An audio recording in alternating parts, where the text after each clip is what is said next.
আছেন মাননীয় সভাপতি সাহেব এবং সহসভাপতি সাহেব এবং সাংগঠনিক সম্পাদক এবং সেক্রেটারি সাহেব আছেন এবং আপনার আছে আমাদের প্রচার সম্পাদক সাহেব।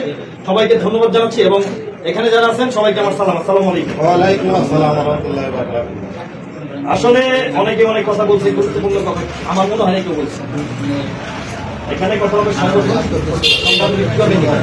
সংগঠনের নিরাপত্তা বলয় বড় ভাই আমার বলে গেল। তারপরে এখানে আরো আছে আমি নিরাপত্তা বিষয়ক সম্পাদক প্রথমে আজ থেকে 2 দিন কিংবা 3 দিন আগে যে ঘটনাটা হয়েছে আমি খুব আপসেট এই কারণে একটা বয়স যদি একটা মানুষ দেয় আমাদের সবাইকে শুনতে হয়, কিন্তু আমরা সেই বিষয়টা শুনতেছি আমরা শুনতেছি না, কারণ আমাদের ব্যস্ততার কারণে। এটাই তো বুঝাইতে চাইতেছি আমাদের অনেক ব্যস্ত। আসলে তা না, একটু শোনা যায় যেই টাইমটা এত হয়েছে আমি বিনোদভাবে অনুরোধ জানাবো যারা নিরাপত্তার দায়িত্বে আইন সম্পাদক যে আছেন তাদেরকে বলছি, আমার একটা সদস্য যদি বিপদে পড়ে, আমার একটা সদস্য যদি আপনার দুর্ঘটনায় কবলিত পড়ে, তাহলে তাকে উদ্ধার করার জন্য এই 2 জন লোকের খুব ভূমিকা এবং তথ্য বিষয়ক যে সম্পাদক আমি কারণ তথ্য আমার আগে বিয়ে করতে হবে, হয়তো আমাকে জানাবে, নাহলে আপনার নিরাপত্তা যে বিষয়ক সম্পাদক আছে তাকে জানাবে, না হলে আপনার আইন সম্পাদক জানাবে। এই 3টা ক্যাটাগরি আছে। তো আমি আশা করবো এটাকে আরো শক্তিশালী করতে হবে এবং এটা নিয়ে কাজ করতে হবে। শুধু ঘরে বসে থাকলে হবে না, আর ফেসবুকে কথা বলতে হবে না, কাগজে কলমে কথা বলতে হবে। এই বিষয়টা আমি তুলে ধরতে হয়তো অনেকে জানে না, অনেকে জানার চেষ্টা করবেন, বোঝার চেষ্টা করবেন। এটা হচ্ছে একটা টিম তৈরি করতে হবে নিজেদের ভিতরে, যারা ফ্রি থাকে, যাদের অল্প ডিউটি আছে তাদেরকে নিয়ে একটা টিম তৈরি করতে হবে। 3টা ডিপার্টমেন্ট নিয়ে এই 3টা ডিপার্টমেন্ট নিয়ে একটা টিম তৈরি করতে হবে। সাথে সাথে আমার লোক তো এখানে যে কথাগুলো বুঝতে পারে কারণ নেই কাজ করছে, এই বিষয়টা তুলে দেবো। আরেকটা বিষয় হচ্ছে দেখেন এখানে আমরা সবাই সদস্য, আমার প্রশ্ন যেহেতু আমরা সবাই সদস্য, এখানে বড় কর্তব্য পরে আগে হলাম সদস্য, তারপর হচ্ছে সভাপতি, সেক্রেটারি, সাধারণ সম্পাদক, এখানে যারাই আছে। তো আমার একটা বিষয় যে আপনারা এই সদস্যের জন্য কি করবেন, আপনাদের মানে কি করণীয় আছে। একটা সদস্য মারা যেতে পারে, একটা সদস্য আহত হতে পারে, একটা সদস্য পঙ্গুত্বকরণ করতে পারে।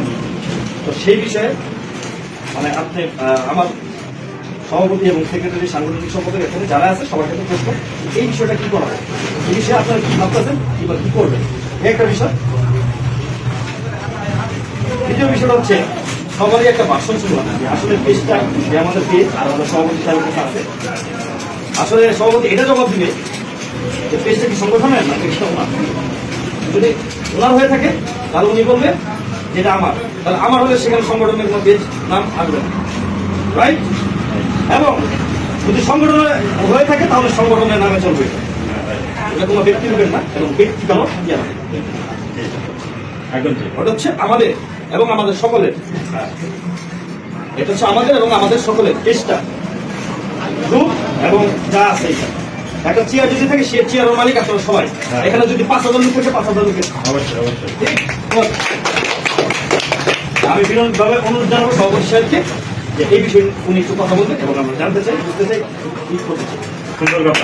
আর আরেকটা কথা বলবো, এখানে কোনো দুর্নীতিবাজ, কোনো নেশাখোর, কোনো মাদক কারবারি কিংবা মাদক খায় এরকম কোনো লোক আমাদের সংগঠনে থাকতেই পারবে না, চূড়ান্তভাবে নিষেধাজ্ঞা দেওয়া হবে এবং সংগঠনের সাংবিধানিক যেই ইয়া লেখা হবে সেখানে থাকতে হবে।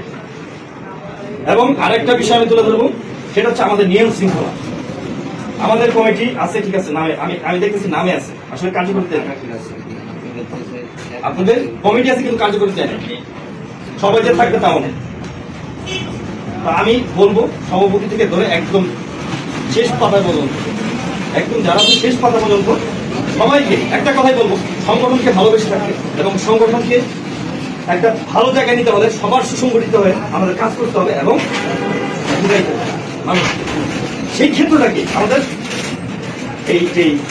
আমাদের যে ফেসবুক আছে, ইউটিউব আছে, আমাদের বিভিন্ন যে মানে চ্যানেলগুলো আছে সেখানে কথা বলতে হবে। সেখানে আমাদের কথা বলতে হবে। আরেকটা বিষয় হচ্ছে, আমরা যত যাই করি আমাদের একটা পরিকল্পনা অবশ্যই আছে, সবারই একটা পরিকল্পনা আছে। যেহেতু আমরা আগাবো, সামনের দিকে আগাবো, তাহলে আমাদের সেই পরিকল্পনা কি, আমাদের যদি এই সংগঠনকে একটা শক্তিশালী সংগঠন করতে পারি এবং এই সংগঠনকে মানে শক্তিশালী করতে চাই, তাহলে আমার এক নম্বর কাজ করতে হবে, আমাদের যে জেলা, উপজেলা, ইউনিয়ন এবং কি থানা, এই কমিটিগুলো আহ্বায়ক কমিটি করতে হবে। আহ্বায়ক কমিটি করলে আমাদের শক্তি সঞ্চয় হবে এবং আমাদের এই শক্তি সঞ্চয়ে আমরা যে নিবন্ধন যেটা করতে চাচ্ছি সেটা অতি দ্রুত আমরা করতে পারবো এবং একটা ভালো ফিডব্যাক মানুষকে দিতে পারবো, সরকারকে দিতে পারবো।